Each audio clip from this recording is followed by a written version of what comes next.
What is going on, guys? Jack here, and welcome back to episode number 98 of Park to Prem here with Town Town. Today it is the season number 11 review. Yes, that does mean if you missed yesterday's video, you should go watch it right now because it was the end of season live com. 3 matches coming your way live. The relegation fight was very much underway, and well, I'm going to assume from this point onwards, you know what happened, you know what we need to do, what the situation is we're in.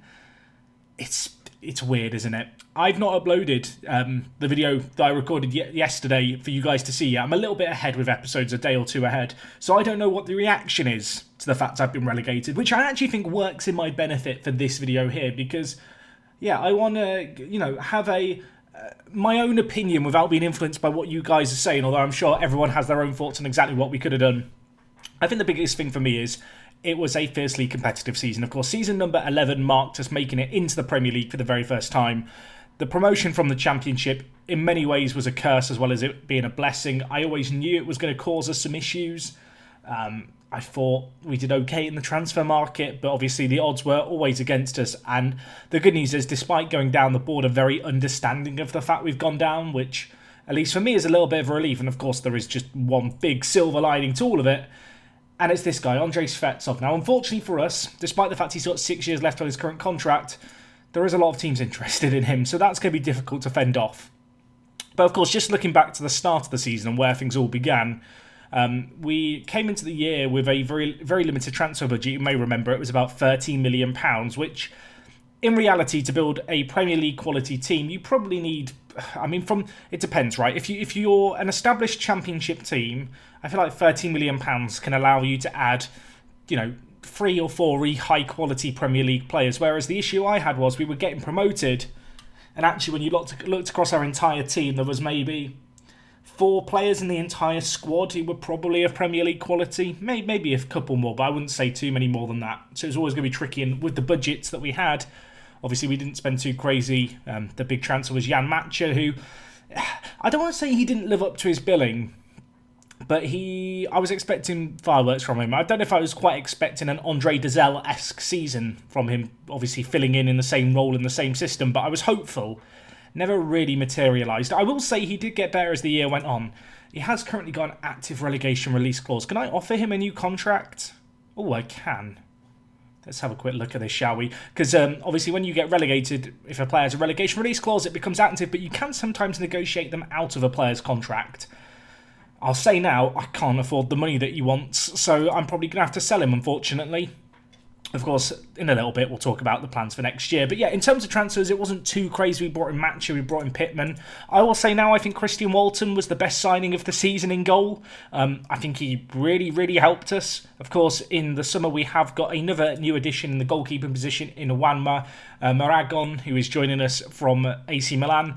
You now kind of look at this guy and go, wow, for a Championship keeper, Wanma here should be really, really good. And when you compare him to Walton, they're not too far apart. Walton a little bit better in terms of distribution, but Moragon is 10 years younger, and we got him for £1 million, which, I don't know about you, I think that's going to work out being a really good bit of business longer term.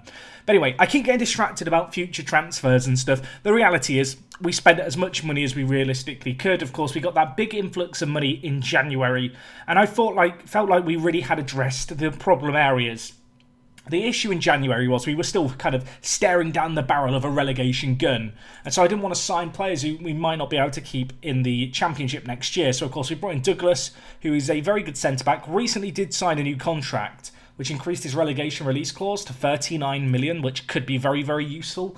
Obviously, with us going down, there is a chance that he will leave us. I would like to keep hold of the 18-year-old because I think he could be very good. But at the same time, given the fact I know now he's inconsistent, and given the fact, he's not overly happy with being at the club having been relegated, if we could get that money for him, I'd be pretty happy. Of course, the other player we brought in is Maggi. And Maggi, he had moments of brilliance. He definitely had a mistake or two in him, and we saw them last episode against Liverpool, but I feel like it'd be unfair to pin too much of the blame on him. He's the kind of player who I think going into the Championship next year, at 20 years old, playing regular first-team football in games where we don't get stomped into the ground, every other game against a big team, it's probably going to do his development a world of good. The big thing about us here at Towler is we have such a young team, right?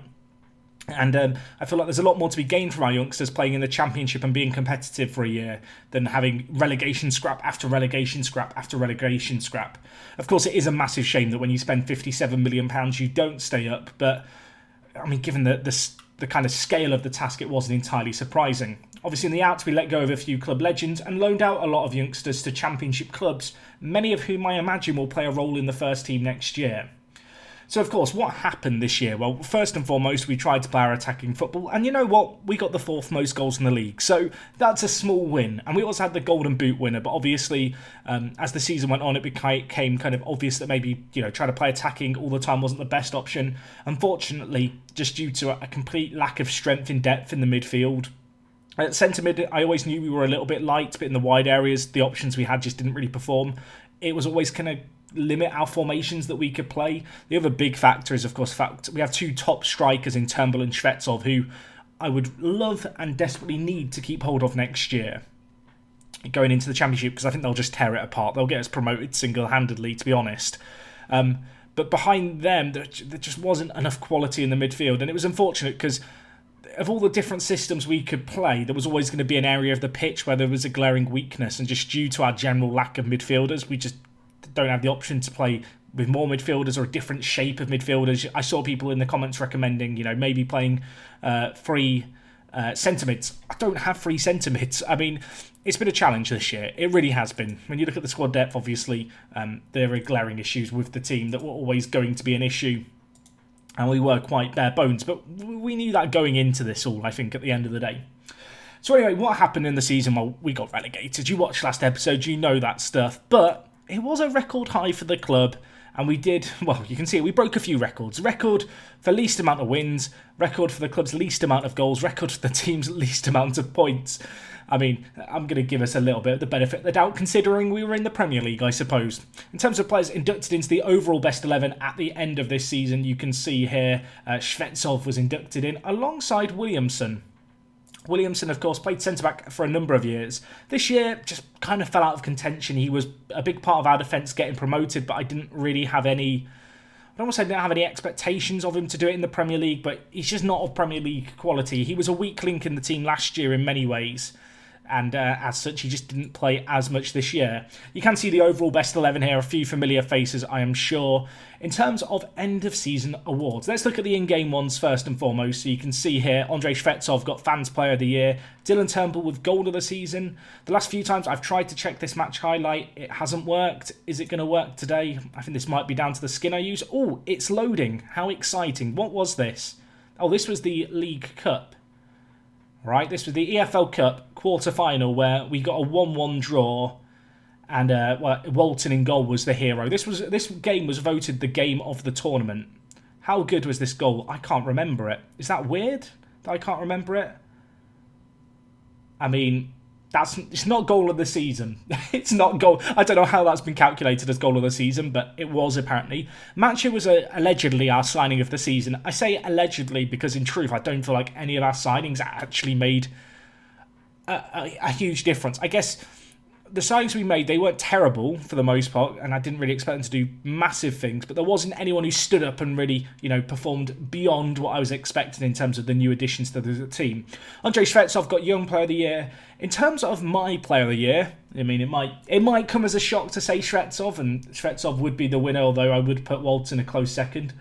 In terms of surprise package, I'd actually go with Walton in goal, which I know might seem mad, but I really was surprised with just how much he kept us in games. He really was top draw. In terms of my most improved player, who would I go for most improved? Am I allowed to go with Shvetsov again? I mean, he was good last year, obviously, in the Championship, but I did not anticipate him to score 33 Premier League goals this year. So I'll make him my most improved player. And I guess, in terms of clubman, player who served the club well, you know what, I might give it to Shuttleworth, and I know people aren't a big fan of Shuttleworth, and he's not been good enough this year, but for a player who's played with us since the National League to make 30-plus appearances in the Premier League 6 years later, that deserves some recognition, doesn't it? Can we have a round of applause, please, for Shuttleworth? What a player he's been for us. But yeah, all in all, it's a tricky season, right? Because we went in with low expectations, but at the same time, if a few signings that we make a bigger contribution, we're in a much better position. I think Obviously, immediate term, we're going to have a little bit less money coming in, although we will have the parachute funds. In terms of next year in the Championship, it does open up a massive opportunity to give a load of youngsters first-team football regularly playing for us who probably would have had to go out on loan had we stayed in the Premier League. I kind of look across our squad now.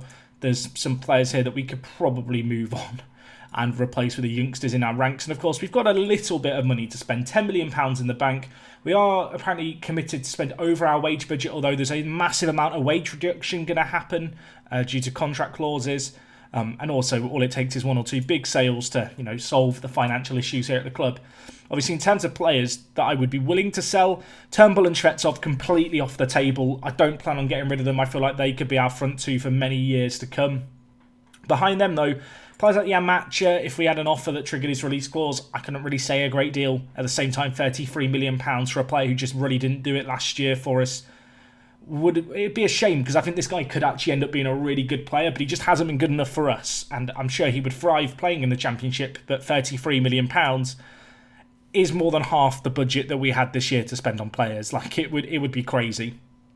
There are a few other players like Molyneux. Do you take Molyneux off the table, or do you look at him and go, yes, he had a good year in the Championship before, but with the likes of Turnbull and Shvetsov doing so well, with some young strikers coming through the ranks, you look at players like Eric out on loan, is Molyneux the man to maybe move on? It's kind of interesting, isn't it? There's definitely players who are on the table. Obviously, Mr. Dessa has a release clause, a £36 million that's now active. If someone triggers that, am I going to be upset?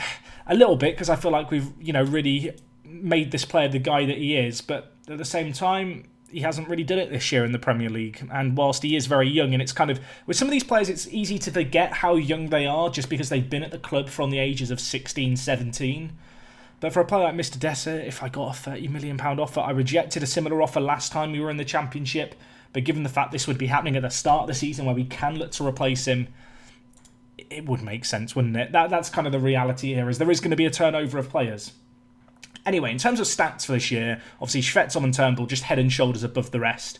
I absolutely adore these guys. They're really fun to watch play alongside each other, and I feel like no matter what we do in terms of system, in terms of plan going forward, it's always going to be a system where these two guys play up top alongside each other, because they've done so well this year. They've got 23 assists between them. They've scored a combined 56 goals. It's a crazy contribution by two players. Obviously, Molyneux got to double figures as well.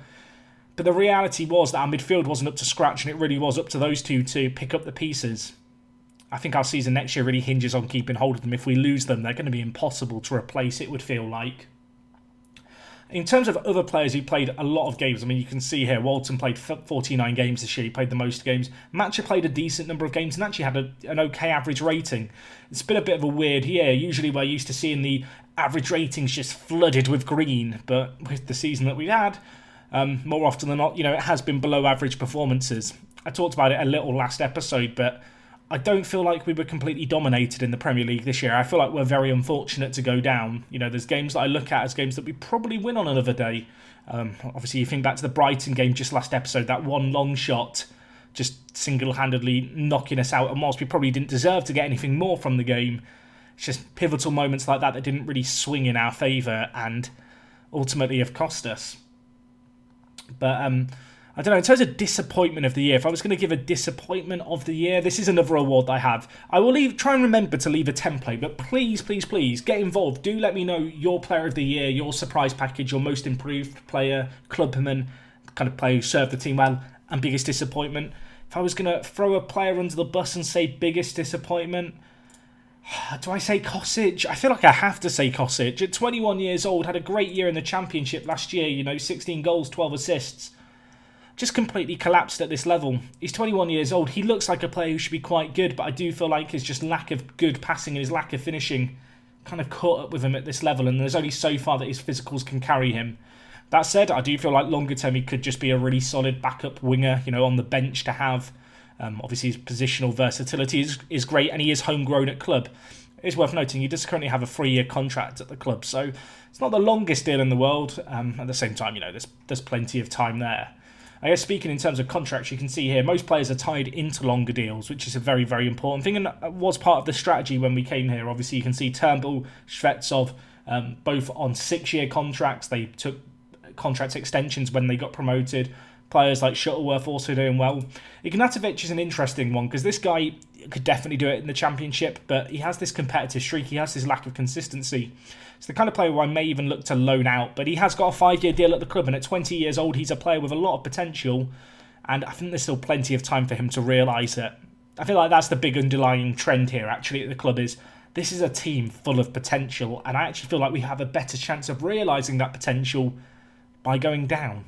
I'm trying to find the positives, and that's the underlying one here, is that in going down, it just gives me way more guidance and way more freedom just to, play a lot of our younger players. When you sort the squad by ability, you quickly realise that a lot of the players in their mid to late 20s and in their 30s are the backup players, and actually the best players in the team are in their early 20s, late teens. We're in an okay spot. We're in an okay spot, and it feels good to say that. But anyway, in terms of the overall league stats, obviously we've already talked about the fact that Shvetsov got top goal scorer and highest average rating. You can see Musa Wage got most assists with 16. Kellen Tal got the second highest goal scoring record for Everton. He looks like a very good forward, to be fair. Highest average rating behind Shvetsov was Marcus Antonio, who I believe starts at Shakhtar, I want to say. Shakhtar Donetsk. And he's done quite well, as you can see, playing as a kind of deep line playmaker. Wouldn't surprise me if he's kind of done the role that Dazelle did for us for the last few years. Looking at the Premier League, of course, at the top, Manchester United winning it. Pretty impressive stuff. Looks like Smoljo is going to narrowly miss out on European football this year with Watford. Man, I mean, it's crazy how close it was at the bottom of the league, actually, when you look at it. Really, really is just insane. And the good news in a slightly weird way is that game last episode where we went attacking against West Brom and ended up losing hasn't cost us anything. We even if we'd won that game, it wouldn't have been enough to keep us up, I've just realised. But anyway, let's look at some of the other stuff that's come through, because there has been all the awards, I imagine. So we can see Club Vision meeting for next year, obviously going into the Championship. It's interesting to see, actually, the expectation is only to reach the playoffs, which makes me think, wow, we must have really been overperforming. But yeah, not the highest of expectations. A top 6 finish next year, followed by promotion the year after that. Just looking at things here, club culture, nothing new here. In terms of the 5-year plan, signing players to sell for a profit, I really dislike. Can we get rid of that? Because I really don't want to be selling players that I don't need to. I cannot, and apparently that's required, which is a bit concerning. I haven't liked having them make the most of set pieces one, so I'm going to try and get rid of it. Please get rid of it, Alex. Thank you. Just because we haven't really made the most of set pieces this year. But the rest of them, I feel like I have a lot more confidence in fulfilling this year in the Championship than this season just gone in the Premier League. Playing attacking football, playing entertaining football, it's difficult when you want to stay up, for sure. Anyway, we can have a team meeting with the players to tell them what we expect for next season. You can see morale. It's pretty blooming awful, except James Molyneux, who's absolutely loving life, probably because he knows he's going down to the Championship, which is more of his level. What do I want to sell the players? We've had a bad season in getting relegated. I know we can come straight back up by automatic promotion, provided some of you are placed with new signings. I think that's the right answer. I don't think it's going to make players very happy, but you know what? I'm going to be honest with them. Okay, the core players are happy. Lots of people aren't happy. Let's look towards the playoffs. Okay, everyone seems happy with the play. Oh God, it doesn't look good, does it? Man, we're going to need to solve that over the summer. End of season break. We're going to come back on the 24th. Training. Where do we want to go on our summer trip? You know what? The USA. Let's just go somewhere to inspire us, far away from our relegation. Anyway, staff numbers, a few cut down, but doesn't look like anything too major there. Shvetsov was named Footballer of the Year. Shvetsov's been named Player of the Year. Shvetsov's been named Top Goal Scorer. Shvetsov's been named Young Player of the Year. Let me guess, he's in the Team of the Year as well. Of course he blooming is. Manchester United must be cursing their luck to have 9 players in the Team of the Year, but miss out between Shvetsov and Walker. I can't get over how good this Walker kid is, by the way. He's just absolutely insane. But no, that's pretty good. I mean, that's kind of concerning for the fact that there's probably going to be lots of interest in him. Okay, yep, there is. I mean, the asking price is 200 million. I've had a few people ask me recently, Jack, how much would you sell Shvetsov for? And the honest answer is, I don't think I would sell him. I don't think he has a cost that we could cover, at least not right now. He's proven to be a goal scorer in our system. Obviously, he's been at the club for such a long time now and really proven his worth. There's just no reason to sell him. we don't need the money necessarily. I think we can get the money from other players. I think he's just the player to build around going forward. And unless the chairman accepts an offer above my head with 6 years left on his current contract, I don't need to get rid of him. It's a good situation to be in. Anyway, you can see here some of the relegation release clauses activated. I didn't realise that Omar Gok had a relegation release clause in his contract. Can we have a quick chat, Omar? That must have been from when we signed him in League One, which is pretty funny. I'm going to remove the minimum release clause. And a few of these other bits and pieces here. He's a player who might break into the first team this coming season, although I'd be a little surprised. Good, right, we've got rid of his release clause. I think that's because he signed a contract back when we were in like League One to join us when he was like 16. He does look like a very good player though, doesn't he? At 18 years old, he's developed a ton this year. Did MK Dons stay up? Because I'd be very tempted to offer all the players who were on loan at them extensions. Looks like they might have just gone down actually, which is a real shame. Let's have a look. Yeah, you can see they went down. They actually went down by 1 goal to Wigan. That's pretty heartbreaking. Because we had a few players on loan at them this year. It could be interesting to see them loaned back to MK Dons to help them get promoted. Anyway, stadium expansion plans. We're going to add in 2,000 seats for £2.9 million. Beautiful stuff. And the facilities are going to be upgraded as well. So at least, despite going down, the money that we've made in the Premier League is going to be invested in the right ways. I think our estimated value when we came up was about £10 million before the promotion was official. You can see now we go back down with £65 million in the bank. Interesting that Dylan Turnbull is listed as our key player ahead of Shvetsov. I did notice actually that our assistant now has Turnbull labelled as a better player in terms of ability. Not sure I necessarily agree with that, but I feel like they're kind of both equally important. They both play their role as part of a strike duo, and that role really can't be understated. But anyway, just thinking, further ahead to next season, I suppose, and what we're going to be aiming for. The obvious aim is to get promoted straight back up, and I want to do it whilst developing players. I look at players like Matasevic, who has spent the second half this year at loan in League One, playing pretty well, to be fair to him. Just the ideal kind of player that I would like to try and give some regular minutes to on off the bench. Obviously, Collie Sacco is leaving us. This guy feels like he's just destined to inherit the box-to-box midfielder role. I know a lot of people have mentioned to me, Jack, do you not feel like you're missing out on getting more out of his flair, being 20, as a box-to-box midfielder? Perhaps to an extent, I have thought about playing him as an advanced playmaker, but I do feel like just on the whole, he's so well-rounded in other areas. And at 18 years old, there's no reason that we can't, make him into this really well-rounded specialist centre mid who also just has this added element of flair to his game that not many other players do, doing the same role in the team. So yeah, I feel like it's tricky. Let's think. Where are we going to be struggling next year? Obviously, I'm going to work on the assumption that Mr. Dessa is gone. I think that's a pretty safe assumption. And potentially also Matcha. So in terms of where we need to add players, it's interesting, right? Because players like Shuttleworth and Kosic did so well last year in the Championship. Kosic got 16 goals, Shuttleworth got 12 goals, but I would much rather those kind of players become backups. It really depends on who we can sell as well and who we're forced into selling. The big thing is keep these two guys. Turnbull and Shvetsov we have to keep. Magi, I definitely want to build around at the back. I really like this guy. There's just something about him that I think is really good. It's interesting. If we've been going up into the Premier League, I'd probably be looking to replace a lot more players. If I was going to be really brutal and, say, right, let's get rid of all the players who have not been good enough, I could make pretty radical changes. I really feel like, there's lots of areas of the pitch where you could look and say, not good enough, not good enough, not good enough. And maybe look to replace them. You look at our team. I think realistically, this squad that you see here, excluding, of course, the players set for release, are all players that you could say, yeah, sorry, you had a good run in the team perhaps, but I just don't know if you're good enough for us next year. It depends, I guess, on how brutal I want to be. There's an argument to say players like Brandon Williams would not be a starter necessarily at right back, although you could do a job there, but he's still worth a spot on the bench. But I could go crazy signing players this year. We only have £10 million to spend, and obviously the wage budget is going to get slashed pretty heavily. But if we, make one or two big sales, there could be pretty big sweeping changes across here at Towler. At the same time, we don't need to make those changes. There's lots of younger players coming through. I look at the players like Eric, actually, this year, who, if we'd stayed in the Premier League, probably wouldn't have got a shot. You know what? He's done absolutely superbly in the Championship this year, 14 goals for Blackburn. I think there's a pretty strong argument to say bring him into the first team, play him in the wide areas, maybe between him and Kosic on either side.